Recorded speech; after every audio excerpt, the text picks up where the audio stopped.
Hey everyone, today I'm changing the oil on the Viper. There's only a few hundred miles on this oil, but it's pretty much timed out, so it's time to change it. I'm sticking with the factory recommended oil, Mobil 1030. A lot of people get into arguments on forums and discussions about oil weights, oil types.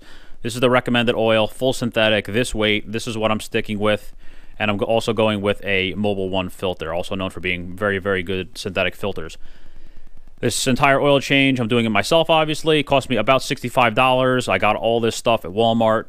So, contrary to what some people say, this is not an expensive oil change, especially compared to some other exotic vehicles. It's very easy to do yourself. And I'll go over all the steps of how to do the oil on this thing, and you'll see it's a pretty simple oil change to do. All right, car's jacked up, ready to go. I cracked the oil pan bolt loose. It's 9/16. Make sure you have a big oil drain container. This car takes 10 quarts because it's an ACR, so quite a bit of oil comes out of this thing. So here we go.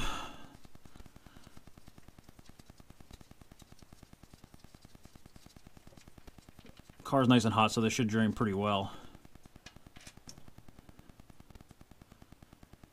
With the drain being in the middle, and when you have the car tip back like this, you get a little pocket in the back. What I'll do is once I get the bulk of the oil out, I'll just drop it down just to get that last little bit in the back. Some people will go crazy and disconnect the oil coolers and try to use air to push any little bit of residual oil out of the oil cooler. I think it's unnecessary. I've seen people do it, and it gets out a minute amount. It's not even worth risking damaging the seals, so I'm not going to bother doing that. With this thing having 10 quarts in, it's not going to make much of a difference anyway, so... next, I'll start working getting the oil filter off, which is actually pretty easy in this car. All right, I cracked the oil filter loose. It's remote mounted, which means it's not part of the block. It's just right in front of the block, right? It's hard to see under here. It's a little dark, but that is the oil filter right there. So it's easy to get to. You just have to fish it between a couple of the frame rails, but it sits almost up and down, so it's not hard to get. I think you can probably see a little better there. Yeah, there you go. So, right in front of the block, easy to get to, passenger side. It spins right off with not a lot of effort if it's not too tight. So, like I said, just a large strap wrench gets it, and we'll take it off and see what it looks like. Alright, let's see what this thing looks like. It's probably in pretty good shape. I mean, it's not much miles on here, so they're making a mess.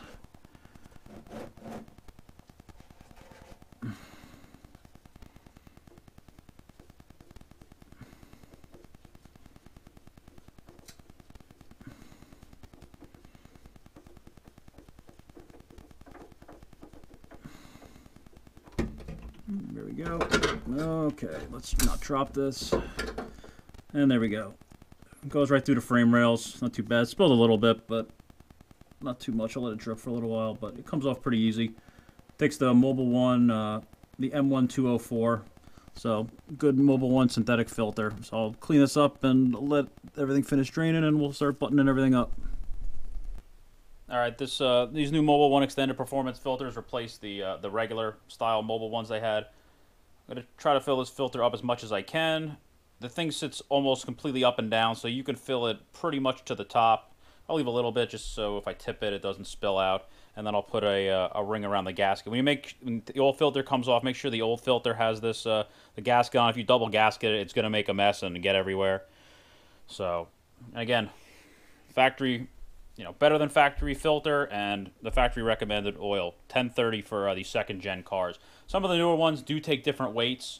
I think some of them take 0.40 now. So, but just consult with your owner's manual. It even says on the top of the oil cap the recommended factory oil. All right, old filter's out of the way. Everything's cleaned up. Spilled a couple drops, nothing big. And it just the new filter just goes up between these frame rails, nice and easy. Like I said, you can fill it up most of the way. I made sure the old gasket came off, and I put oil on the new gasket, so it seals nice. Spins on. Give it a nice snug hand tight. No tools needed to put it back on. And that's it. The oil filter's on. The sump's still draining a little bit. I still got to I'll either lower the front of the car or I'll tilt the back up a little bit just to get that tiny extra pocket. Last time I did this, I don't think I got a lot out. It was a relatively small amount, but I'll do it in the interest of thoroughness just to get that little bit of extra oil out. All right, the Viper is back on the ground now. Everything's tightened up underneath. The sump drain's on. The oil filter's on. One quick note. if you have a car like this, and you want to work on it yourself, you're gonna need a lower floor jack, something like this. That green one in the back, it's too tall to get underneath the front of the car. So I bought this specifically for working on this car because the front end's so low. So you will need some sort of lower profile jack. I told you I was gonna level the car out to get a little bit extra oil out. That's what was in that back corner sump from the car being pitched forward, the nose. So that's quite a bit of oil. That's probably at least half a quart. So that's how much extra I got out of it when I leveled it out. And I had to put a lower pan underneath it to clear, because that taller pan I was using to get the bulk of it out was too tall. And if anyone wants to question, again, the oil I'm using, this is the oil cap off the car. So Mobil 1 1030. You can really run any full synthetic oil, would probably be fine, but you want to stick to 1030. That's what the car calls for, and that's what they recommend. So let's start filling it up. All right, like I said, this car takes 10 quarts of oil. I'll probably put 9 in, and we'll see where we go from there. The ACRs took 10. I think the RT10s and the GTSs took 8.5. So just definitely check your owner's manual just to be sure, so you don't overfill it. And it's always good to start off putting just a little bit less in, so you don't overfill and have to go back and re-drain it again just to get the oil out. Because you don't want to put too much in. That's can be just as bad as putting too little in sometimes. So. But I think I'll start off with 9. I'll start it up, run it, check for leaks, make sure the oil pressure's good, and then we'll check it again.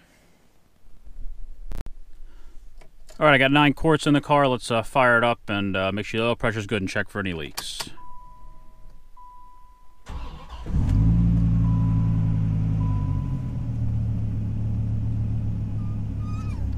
No warning lights, pressure's coming up. Let it get through the filter, get through the system, be a little bit slower than normally would. The oil's a little cool, but we're coming up. We're usually 50 to 60 pounds is what you typically see. Once it gets hot up, I change a little bit, and we're right on the money. So we're right where we should be, between 50 and 60 pounds. And it'll fluctuate a little bit depending on temperature once the oil heats up, but we look okay. We got no warning lights on, other than the seatbelt and the parking brake light, and it's idling okay. So I think we're good. We'll just go outside and check for any leaks. All right, came up a little short. I don't know if you can see that on the stick. It came up just a tiny bit short, but I had enough left in here that should be enough. I'm just gonna let it drain in there a little bit for now. The dipstick sits in the passenger side front of the motor, so I'll let the oil run down a little bit. Everything should be filled, the pan, the filter. So will this thing run a little more, and I'll just double check it, because we're already within the safety margin, but we'll just double check and make sure we're full. All right, let's check the oil one last time, see what it looks like. I got all 10 in there, and it looks like it came up, I can see that, just a hair below the maximum full line. It's well within the safe margin of error, and it's just a hair below that full line. So I have a little extra 1030 laying around in here. I'll see what I have, and I'll just top it off to make sure it's at the maximum full safe. But 10 put it well within the margin of error for safety. So if you want to go out, maybe grab 11 if you got to just, if your car, every car seems to be a little bit different, but you just have to add a few extra tenths of a quart. But overall, pretty easy oil change. The hardest part was just getting it off the ground. Once it's off the ground, the sump's easy to get to, the oil filter's easy to get to. The stuff's not hard to get, and it's not expensive, so doing a oil change on a Dodge Viper is really not a big deal. So hope you enjoyed, and this is informative if you're going to be changing oil on your Viper. Thanks for watching.